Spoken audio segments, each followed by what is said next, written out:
morning, good afternoon, and good evening, wherever you're tuning in from across the country and around the world. This is the Life Midwest Podcast, a social sciences podcast that is running out of one-liners very, very fast. I'm your host, Kevin Palmer, and that over there is Wes Shirley, and together we make up the Life Midwest Podcast. Wes, how's it going, man? Oh, it's going. It's going.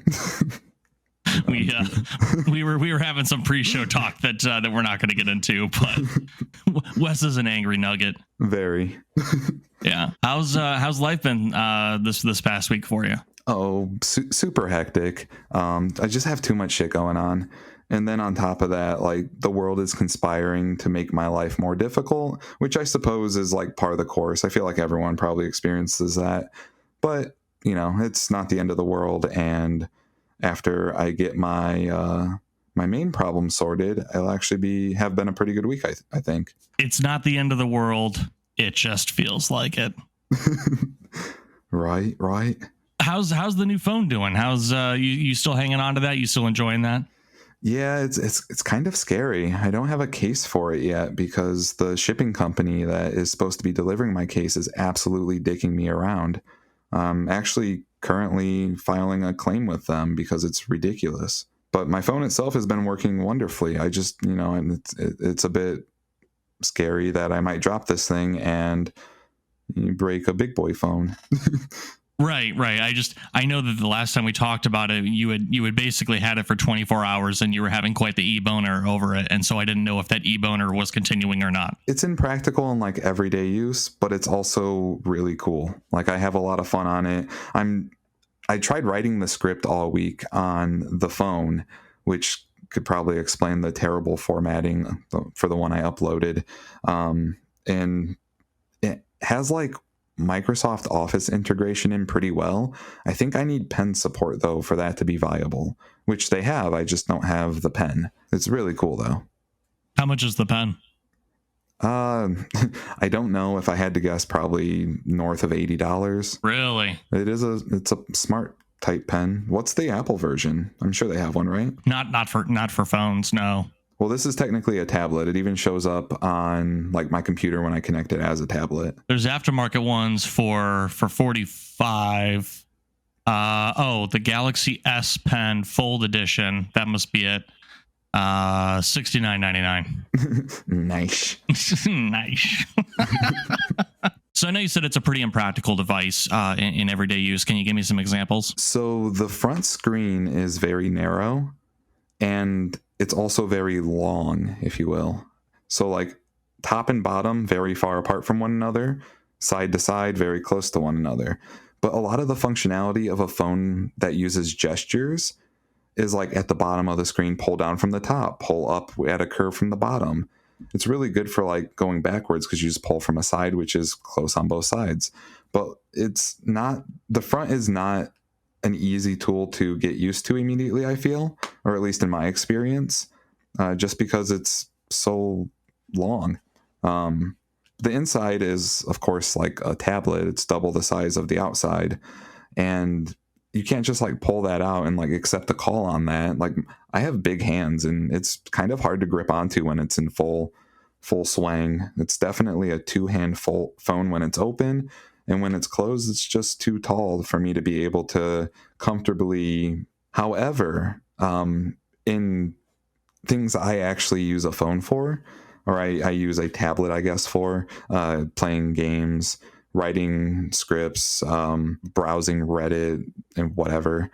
It's really nice to have, and it's not a bad experience in any way. It's just, I don't think if you're like just looking for a phone that does phone things that's easy to use with a single thumb while you're on the go, this is not really that phone, I don't feel. Because of its length. Yeah, it's a long boy. We interrupt this regularly scheduled program for breaking news. Wes Shirley can't handle long objects. Back to you, Wes. Gosh. I'm not sure what I have for that. It's too long. Oh my god. It's funny that we have a device like the Fold, and I don't want to spend the whole episode talking about it, but it's funny that we have a device like it because I feel like we've been at this very stagnant place for the last 5 to 6 years where it's just the bezels are smaller, the phone is faster, the display has more pixels, the camera's better, the battery life is better. There isn't really anything new, it's just better. And although it's not perfected, I will hang my hat on this. The folding screen technology has arrived, and that is finally, for the first time in I feel like 5 to 6 years, that is something new. And it kind of brings me into what we're going to talk about today as far as science and technology, because I feel like we finally have crossed this like threshold in science. Would you agree? Oh, absolutely. I think the floodgates have all but exploded open. Like, we have access to machines that do work on other machines that do work on other machines. It's like machineception, all automated, doing things that humans used to do at just like breakneck speeds. And we're learning more, discovering more, without having to work as hard or invest so much human energy. And I think we finally, I don't know when this turn of events would have happened, but definitely here in the last like 5 years, closer to recent times, like the last couple of years, really are approaching just insane amounts of technological advancement. I would say it's been progressive. It definitely hasn't been like an overnight thing. But I think what's super interesting is go back, just close your eyes for a second, unless you're driving. If you're driving, don't fucking do that. But in any other scenario in which it is safe to do so, close your eyes. Think for a second. How long do you think it took your parents to get the same things done in a day that you do? How long do you think it took your parents' parents to get something done in a day that you now do? And I think we sit here and we say, man, there's not enough time in the day. But if you think, and I'm strict, I don't know why. Don't judge me here. But I'm strictly thinking of Little House on the Prairie, which is like obviously pre-automobile time period. And literally to go into town was an all-day thing, right? Now you have a car that gets you there in 15 minutes and gets you back in 15 minutes. It's not an all-day thing. It's like an hour. You're gone for like an hour. Right. The same thing. And I think this is I think you'll agree with me, Wes. The same thing is essentially happening to technology. We get so much more done because of these breakneck speeds and these, these advancements that we have. We're getting so much more done, and it doesn't feel like it because it's progressive, wouldn't you say? Yeah. So I think an important thing to know about anything in science, so like when we're talking about technology, we're looking at like computer science, material science, but all science is incremental.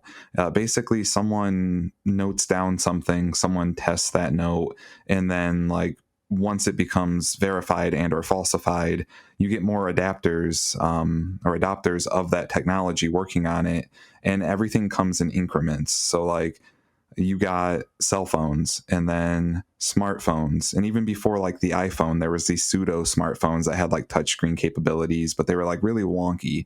And then the iPhone comes out. And while that's like a huge advancement as far as our eyes can tell, the technology has been advancing steadily for a decade and two decades before that, if you consider like car phones even. And then GPS phones, sat phones, from the military even 30, 40 years ago, from the time cell phones came out. It's like we're talking like 60 years for that from now. But advancements in technology, all sciences, is incremental, and it happens at a pretty steady pace. That pace depends on the infrastructure behind it. The infrastructure today allows a faster pace than the infrastructure a little while ago, even. To the point where I feel like certain generations, certain people, maybe not certain generations, because I don't want to generalize here, but certain people are feeling like they're falling behind, and they feel overwhelmed, and they feel like, gosh, I learned one thing and it becomes old news, a week later. What would you say to those people who to kind of help mitigate maybe that frustration and how quickly things are changing and how they feel like they're always playing catch up to what's new? First and foremost, it is extremely relevant and important to keep up with technology as best as you can. And I understand where a lot of people, including myself, can fall short in that category. The advancements in technology at all angles is well beyond the speed at which I can get comfortable with those technologies. There are barriers to even getting access to this technology. Unless you work at like a top end research facility or at a university, you're probably not touching the newest stuff. And then as they turn into consumer goods. Unless you're wealthy and have a lot of disposable income, you're not even touching that stuff for a while. So you are going to be at a disadvantage depending on your involvement in technology, as far as having it or utilizing it as a career, or even having disposable income to dive into pretty much whatever you want. I would just not get discouraged and go at your own pace. If you can watch a YouTube video that explains stuff that you don't quite have your hands on, that's probably good enough. Because anytime anyone explains anything in technology, they're giving you bits and pieces of other parts of technology, whether they realize it or you realize it. Just exposure to what's available, what companies are doing, what the private sector is doing, what governments are doing, what universities are doing. You can get an idea of what's to come in the future. And if you keep in mind that all technology is incremental, you can kind of put a time frame on that based on what you know currently. I just wouldn't get discouraged, because you're doing yourself a massive disservice if you don't keep up on current technology, especially with the private sector. If you're looking to work for a corporation or you're looking to make good money, they're going to want you to be technology savvy, whether it's everyone pretty much has to be at least like video conferencing technology, especially if you're working from home. But if you go beyond that, if you're able to utilize codes and scripts in your everyday, you're more valuable to a company than if you can't come up with solutions to unique problems using things within technology. Technology is not even a hobby anymore. It's a freaking skill set. Yeah. And I think it stems all the way back to like our space programs here in the US. I mean, at home you had consumer goods basically, but then they brought about the personal computer. And by the late 70s, early 80s, universities were playing with computers. And in the 90s, late 80s, most people who were into that kind of thing probably had access to a home computer. Now it's much, much more available. Thankfully, there's a much less steep barrier of entry to having access to even what one would say the most ubiquitous or low form of technologies that are out there. So it's not just about like, I think it's, people often tell me like, oh, I don't keep up with this technology, stuff. And, I don't have time for this. It's like, well, if you invested the time for this, think about how much time you would save. It just takes that initial investment. And I think that's where we get these people who they're like afraid of technology, and they're very suspicious of it. And I specifically remember when the iPhone 10 first came out. And it was the first phone that really drove home the point of facial recognition and Face ID. It wasn't the first phone that did it, I know that, but I think it was the first phone that did it in a way to where I think people felt good about using Face ID, and your MySpace picture didn't unlock your phone. Yeah, go ahead and add me, Samsung. I don't give a shit. But my point is, to the people who are suspicious of Face ID, I would say, well, you're in for a real surprise when you go and get your picture taken at the driver's license bureau next year, or whenever yours is up for renewal. I think we don't realize that we actually already see this technology in other areas of our life, and it prevents us from looking at it in the right perspective or scope. And I think that's the best example is the driver's license and getting your picture taken, and the government knowing what you look like. Like, yes, the government knows what you look like. Like it's there's no need to wear a tinfoil hat about it. And I think that's the first thing is there needs to be an embracing of technology, because if you don't, then that's exactly how you get behind. And getting behind means you're less employable, means you're less apt to keep up in conversations with even your peers. Getting behind in anything feels bad. You'll lose confidence. Technology is not something to be feared, and I definitely feel like everyone should learn about it. Any form, if any part of technology tickles your fancy, like video games, there's technology there, a lot of it. Anything from coding the infrastructure to make a program that you can build immersive worlds in, to doing just kind of like min-maxing numbers to make graphics look beautiful. There's anything within the world, really. Anything you're looking at is technology. A spoon's technology, if you really want to be like pure about it and be a purist about it. Like, obviously we're not talking about spoons here, but it's all handled the same.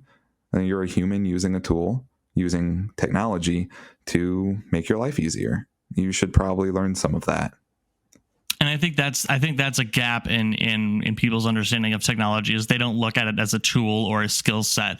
They still look at it as a hobby, and it's not a hobby anymore. It's a skill set. It's something that I think that, people can have varying levels of knowledge on it and varying levels of understanding on it. Let me paint you a better picture here. Let's say you need to change out a light bulb. Okay, let's say that you need to change out a light bulb, and you wouldn't call an electrician for that, though. That's an electrician type of job, but you have an understanding of how to do it because it's a basic skill set. It's a basic skill set of an electrician is changing a light bulb. Maybe it is or maybe it isn't. I don't fucking know. Just stay with me on this. But I guess that's what I'm saying about technology. Just because you don't know how to build a computer or break it down and put it back together again, why does that mean that you shouldn't know how to do a spreadsheet to impress your boss? Have you heard of the term abstraction? My brain goes to being a dental term. Okay, so in technology, you don't have to know the nitty gritty. You don't have to know how things work to be able to use them. You don't need to know the ones and zeros to draw a wiener in Microsoft Paint. There's these layers of abstraction that remove you from the actual inner workings, because that's cumbersome. You don't need to know all that. You wouldn't be able to process all that while you're doing your stuff in the general interface, because it's irrelevant. Like, you don't need to keep track of all that stuff. Why technology is important, given that we know what abstraction is you're using an interface on your computer. You don't need to know anything about it, and it's all about saving time. So I'm going to treat everyone to something very special here. I apologize if you're on a Mac computer. I don't really know anything about that. But if you're on a Windows computer, there is a Windows key on your keyboard. If you press that with the D, you can show yourself your desktop. You don't have to hit the minimize on your screen. Even better, if you hit the Windows button with an up, down, left, or right directional key, you can move this window around, so you don't have to move your mouse around to move it. You're saving time just by knowing that. And that's, super simplistic, and probably most people who work with computers may have some type of ideal that you can do things on the keyboard to make your life easier. But imagine if you're just moving your mouse to every point on the screen. It takes more time than just using the keyboard shortcuts. So through abstraction and through different skills and tricks using that interface, you're able to be a professional, basically, be an expert on a computer without knowing anything about it. Did you know that if you hit the Windows key and a D, it shows you your desktop? No, I didn't know that. Isn't that great, though? You don't have to press that little stupid thing in the corner next to the notifications. I literally did it while you were describing it. I was like, oh, really? Dude, try Windows and your numbers. It'll open up your thing. So like my first 4 pinned apps would be Windows 1, Windows 2, Windows 3, Windows 4, and it'll open them. Windows button, and just press every key on your keyboard with the Windows button, and it does something except for like 3 of them. It's super, super good. So the parallel to that, there is a parallel to that in Mac, by the way. It's command. It's the command key. So like Command Q will quit the program that you're in, or Command C is copy, Command V is paste, Command X is cut, Command A is select all, Command S is select one, Command Tab switches programs. So there's a few Mac shortcuts for you, just so the Mac people aren't feeling left out. Nerds. Nerds. Hey, coming up on the other side of the break, we're going to talk about converging technologies. Stick around.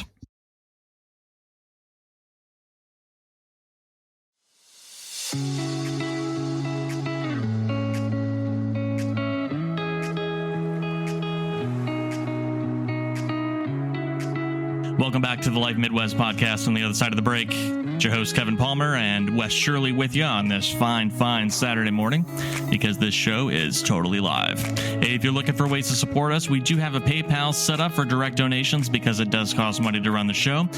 You can send those donations by going to paypal.me/thelifemidwest. There are plenty of other ways to support us for free. You can reach out to us through any of our major social media platforms at The Life Midwest, all one word. And you can also email us at support@thelifemidwest.com. We'd also appreciate if you leave us a review on iTunes, 5-star rating, written review, whatever you have time for, whatever that thumb feels like it's doing while you're listening to us. If you're listening to us from your phone, if you're listening to us from a computer, it's even easier. Your hand's probably already on the mouse, hopefully not on that X button, looking to close out this episode. Wes, we've been having a great time talking about technology. It's something that's definitely within our wheelhouse. And I want to talk a little bit about converging technologies and kind of, when we take one thing that is very well established and we take another thing that is very well established, we don't necessarily throw them and put them in a blender, but, maybe we kind of put them together and see how they can, make life easier, because that's what technology is really about, right? Making life easier. So I think the easiest way to describe converging technology would be using a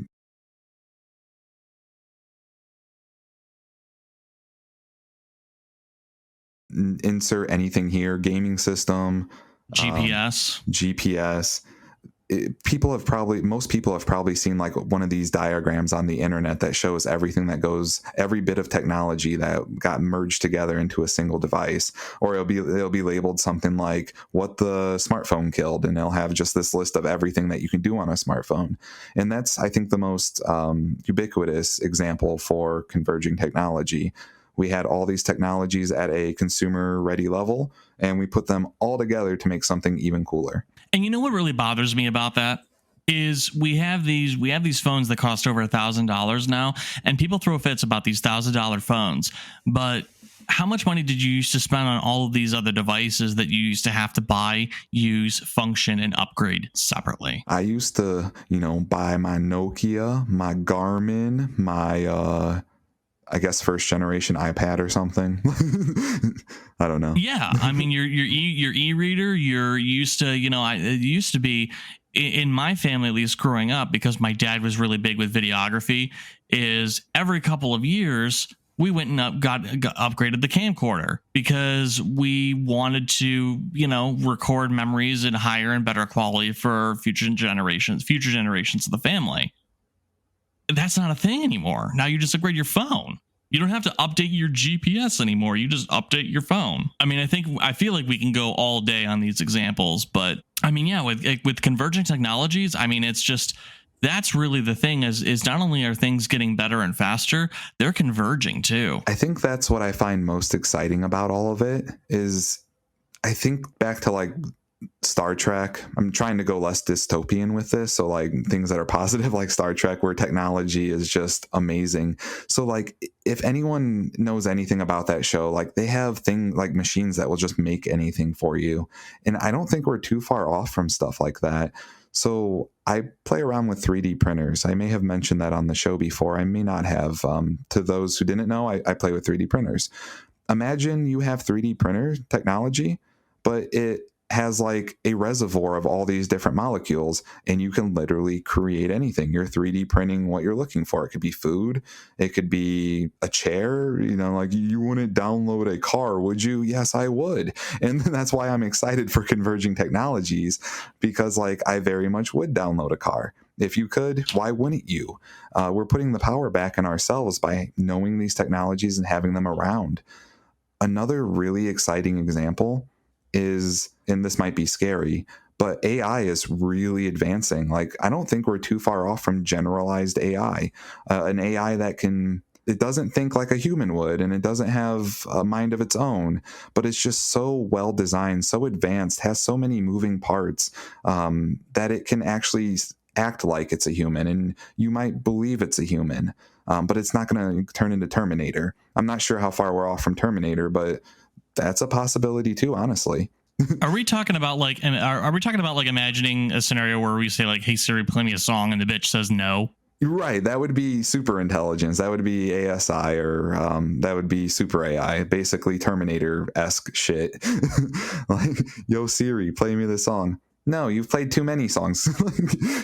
Right, like seriously. But generalize, you could say, Siri, what's the meaning of life? And instead of saying, I found on the internet, they would be like, based on my knowledge of life, I think it's this, this, and this, and this. Also, it's whatever you make of it. Like, and it goes on, but not in a way that's pre-recorded. And if you did it enough times, you would get the same answer. Something like, you ask that, and then you ask it again, and she's like, I just told you. We have these really good examples of narrow intelligence, basically an AI that's designed to do its own thing pretty well. Like, how many people have come across those apps where you can take a picture of something and it identifies it for you? Let's say I have an interesting rash on my forearm and I'm like, well, that can't be good. There are apps that you can download on any store from any operating system provider, Apple, Android, and you take a picture of your rash. It does some thinking. Basically, what it's doing is it's looking through all of the data it knows. It's either looking through websites or its own private data storage. And it's saying, well, I see this picture that looks close to it, throwing out all the pictures that don't look close, and then going from the word tags that are with it. Oh, I believe that to be poison ivy. You should use calamine lotion or whatever. And you have this narrow intelligence that's really good at one thing. An AI that mines Bitcoin is really good at mining Bitcoin, but you can't ask it what the weather's going to be. And then we get into generalized intelligence where it can mine Bitcoin for you and tell you what the weather will be, and also tell you the meaning of life based on what it believes the meaning of life is. And I think that's really cool converging technology that we're about to be upon. So it sounds like we're both pretty hype about this. Fair to say? Oh, I am. I am too. But is there anything that you're skeptical of? I think, of course, there's detriments to how quick technology is advancing. One of them being that our policy and our government, there's no way, especially the way our government is currently ran, just battling back and forth between two colors, that we're actually going to be able to put effective and well thought out, well designed policy around these technologies that are going to come out. So I'm optimistic Terminator won't be a thing, but also who knows? You heard it here first, folks. He's optimistic that Terminator won't be a thing. I think that's a good place to leave it. How about you? Yeah, I mean, did we have anything else we wanted to talk about? I hope we don't blow ourselves up before all this happens. Fair.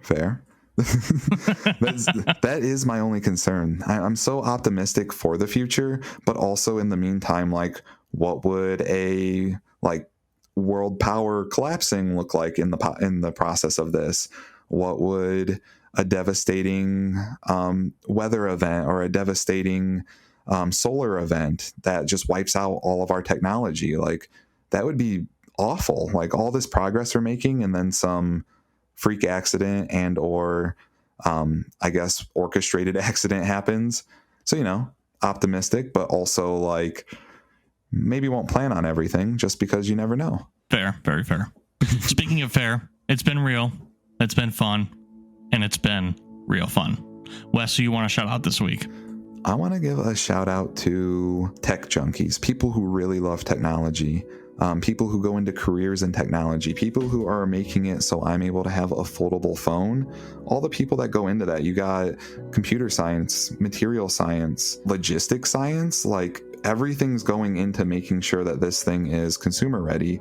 And I would like to give a shout out to people who do that as a career because I am grateful for that. I would like to give a shout out to Madres because call your Madres.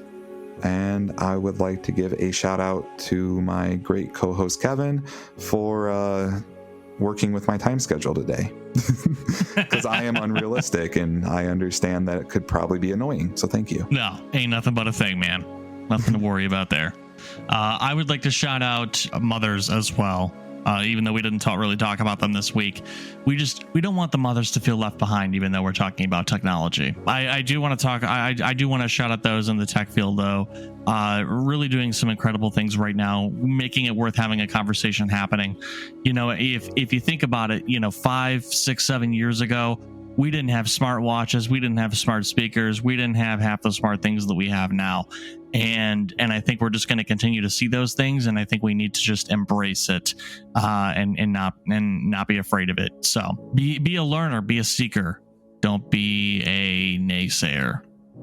That's not very poetic, but I'm going to leave it at that. So, hey folks, don't forget to call your mom.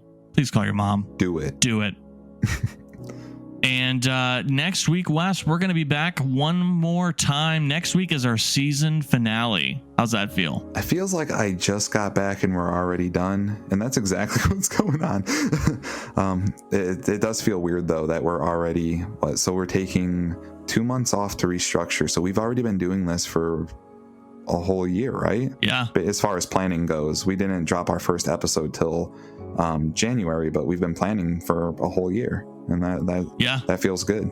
Next week, we're going to have Laura Skiba back on with us, and we're going to be talking about something pretty interesting. I don't want to spoil it yet. It's going to be a little bit of a longer episode because we do have our talking points that we want to discuss and cover and get some general conjecture on between the three of us. But we're also going to be giving you a small preview of what's next and kind of talking about that and what we're looking forward to next season here at the Life Midwest podcast. So we do hope that you'll tune in next Saturday and every Saturday here on the Life Midwest podcast. Take care, folks. Have a good one.